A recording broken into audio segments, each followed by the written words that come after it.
out tonight.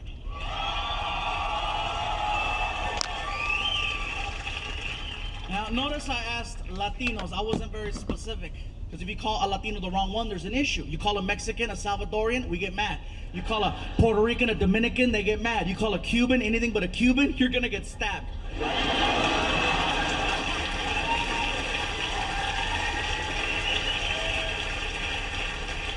So for everyone here and everyone at home, I have found a way to figure out who's who.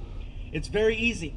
All you have to do is listen to the way the person is speaking Spanish. You don't have to understand a single word, just listen to the flow. That'll let you know. For example, Mexicans, when we speak Spanish, we sound high. Seriously, you ask us a question, we drag it out. Hey bro, how's it going? Pues aquí nomás, hombre. Pues tú sabes, güey. You know, Cubans, I found out Cubans, you guys speak Spanish, like everything means something. It's very serious. You ask a Cuban a question, bro, where you going? Al baño, coño, carajo, why you wanna know? Just asking, dude. It's like, why is he yelling? I don't know. And I found out Puerto Ricans, you guys speak Spanish like there's a time limit. Ask a question, hey bro, what's up? Oh, mira, bro, el otro día estaba con Hitcher, me estaba platicando que Chocha Benito, quiero hacer lo que está pasando aquí nomás. Dame más gasolina. Just fast. Even Mexicans were like, hey, write that down. Quick. Another way is the beverage. The beverage will let you know who you're dealing with. For example, a Mexican's preferred drink of choice is tequila, okay?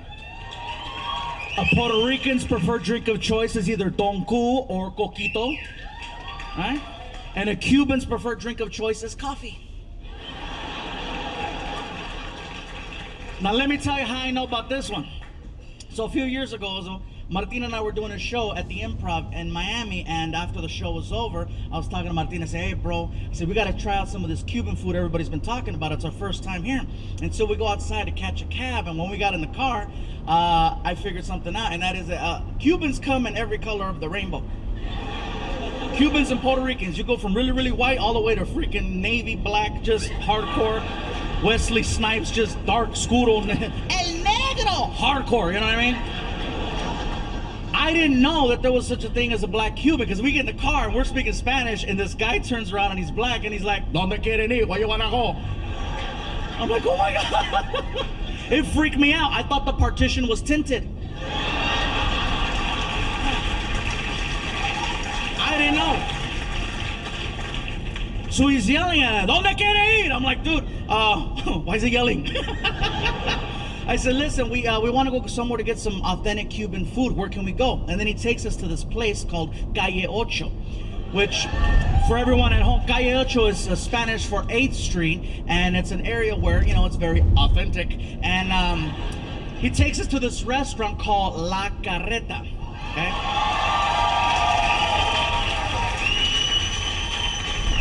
So you can't miss it. There's a restaurant on the corner with a giant wagon wheel in front of it and a huge rooster. I don't know what the rooster does, but look out for him. We walk inside, and I think, what was it, Martin, like 2 or 3 o'clock in the morning when we went in? Easy 3 in the morning. Easy 3 o'clock in the morning. We sit down at this table, and we're looking at the menu. We're trying to figure it out, and there's all kinds of bananas and all kinds of weird stuff that I'm like, I didn't know that. Okay, banana's fine. Okay, let's do this. And here comes the waiter, and the waiter's coming over, and he gets in my face, and he's like, ¿Qué tú quieres? And I'm like, I forgot. Why is he yelling? I don't know.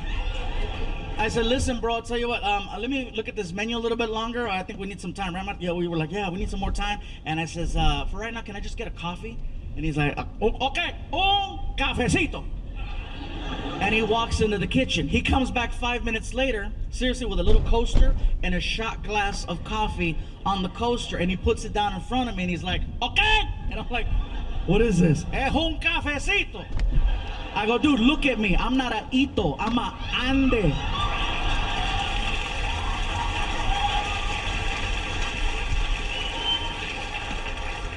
And then I started thinking, maybe he knows who I am. I get the joke. Bring the really big guy, the really little cup. You know what I mean? And I said, bro, what is it? I go, no. Bring me a full-size cup of coffee. Take this back. I was frustrated. So the guy's like, okay, and what you want? Okay. So he grabs it, all pissed off, and then he goes in the kitchen and he starts talking trash to one of the cooks. He's like, and then he comes back, with a bowl of Cuban coffee, okay? And he puts it down in front of me and he won't leave the table. He's like, okay? And I'm like, okay, okay, okay, okay. Oh, I get it. He wants me to make sure this is what I want, what I want, right? So I pick up the bowl and I take a little sip of it. And when the coffee hit my tongue, I was like, oh my God, this is the most concentrated coffee I've ever had. It was really, really strong. And then it clicked. That's why they bring you a little shot glass of this stuff. So now I don't want to look stupid making him take a bowl of coffee back in the kitchen. So I picked it up to my face again and I drank the whole thing.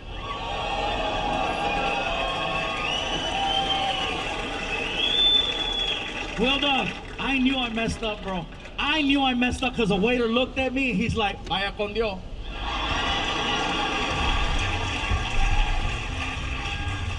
He goes back in the kitchen. He's like, Manolo, call 911. 10 minutes go by, you guys. I am so wired. That coffee is strong. That is the only way in the world Cubans can make that swim.